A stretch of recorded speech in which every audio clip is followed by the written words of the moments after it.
What's up, everybody? It's Joe with J Blake Photo.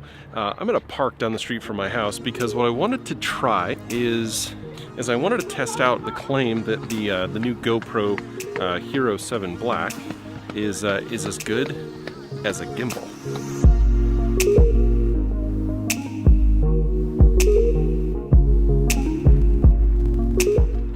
Alright, so I've got the GoPro 7 Black here, and I've got my camera right now mounted. I've got my camera mounted right now on the DJI Ronin-S, and I wanted to test the two out just to kind of see the similarities. Now, the optics are going to be much different on the DSLR that's attached to the Ronin, but I kind of thought we'd give this a try.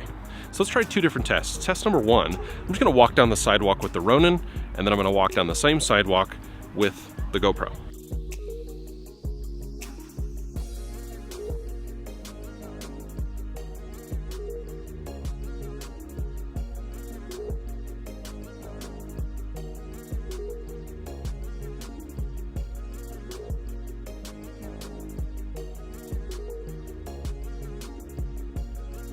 Now, one of the advantages of the Ronin is that you can control the gimbal movement left and right using the joystick. And you can't really do that on the GoPro, but what you can do is you can just use your hands to kind of turn things back and forth.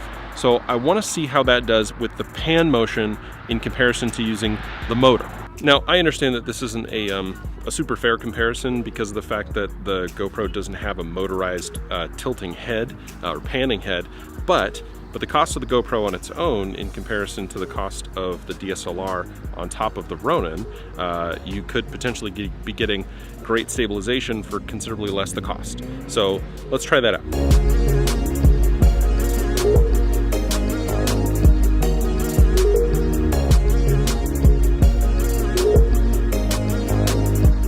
Now, one of the other reasons that I really like using the gimbal is because if I'm vlogging with it, I can have super smooth motion and I can walk with the camera and there's not a whole lot of jitter. Now, I know that the microphone settings on the GoPro are a little bit different, but I'd be curious to see how much vlogging I could do from a stabilization standpoint with the GoPro. I have no idea how good the audio is here, and I also can't see myself because the screen doesn't flip out. I'm kind of curious to see how good the stabilization is from a vlogging perspective with the GoPro camera. I mean, could I use this in a pinch if I didn't have my DSLR, or if I didn't want to be somewhere with something as conspicuous as my whole rig?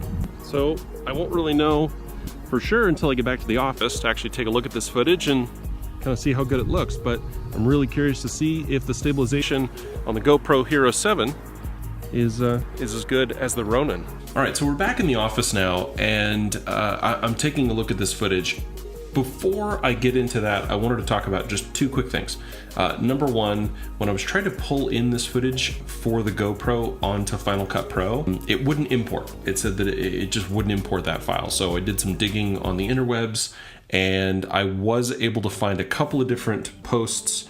I was ready to try and convert this thing in Handbrake, but then I saw one post about the file name, and so I literally just changed the name of the file and it imported just fine. So if you're using Final Cut and you're having trouble importing footage from the GoPro 7 Black, or even I think the 6 Black, try changing the file name. That's the first thing. So I figured that I would take this as an opportunity just to kind of show you guys in Final Cut how to do a split screen. So I'm gonna try and do this here. I've got these two video clips layered on the timeline here. I wanna try and line them up so that I can really get a good look. I have not looked at this yet. I've looked at each individual clip, but I haven't looked at them side by side. So what I wanted to try to do is literally just have you along for the ride here. So I wanna crop this and I wanna move it into place so that I can put the two videos side by side. So what I'm gonna do is, because this project is 1080 wide, I wanna switch this to be 960 wide. So I want 480 pixels off each side to be cropped. So let's just go ahead and do left 480 and right 480. And then I think I can do a position negative 960. And nope, that's too far. We'll just do it manually here. I ended up having to do 960 on both sides because it's actually basing it on the fact that it's 4K footage in the first place. So now we'll do the -480. Sorry, if that's confusing, just ignore it. Okay, so now we have our footage on the left that is our GoPro. Now I want to do the exact same thing for our other footage. This we will trim 480 on either side, and then we will do 480 that way. There we go. Okay, so now we should have our two side by side. Very good. Okay, so now that I've had a chance to actually compare these clips and I've got them linked together so that I can, I've got them all synced up, which is so easy to do in Final Cut, by the way. The magnetic timeline just makes that so easy.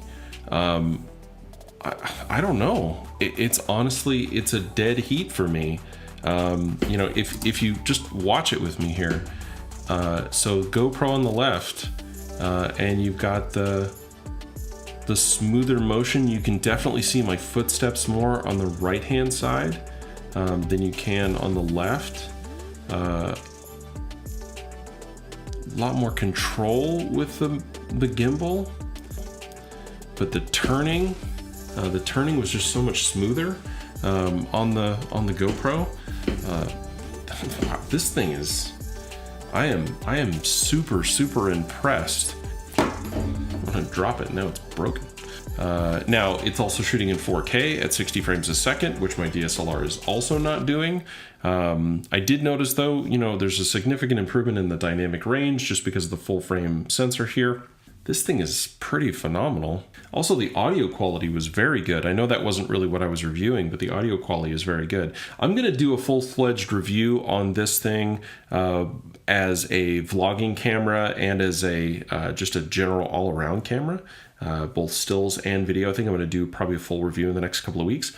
But just right off the bat, the first thing that I wanted to see was, the number one feature of this GoPro is the stabilization, the Hypersmooth stabilization, and comparing it to the DJI Ronin-S, it's pretty good. I'm not gonna lie. I'm really happy. So if you were wondering if it's as good or if you should be picking one of these up, I would say yes.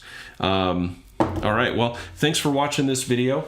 Let me know in the comments if you've got any thoughts on the GoPro or the gimbals. I'd be curious to see, I have not used the GoPro Hero 6 Black, and so I'd be curious to see how well its stabilization does in comparison to the 7 and in comparison to the gimbal. Now, here's the thing with the gimbal is you can support a much larger device.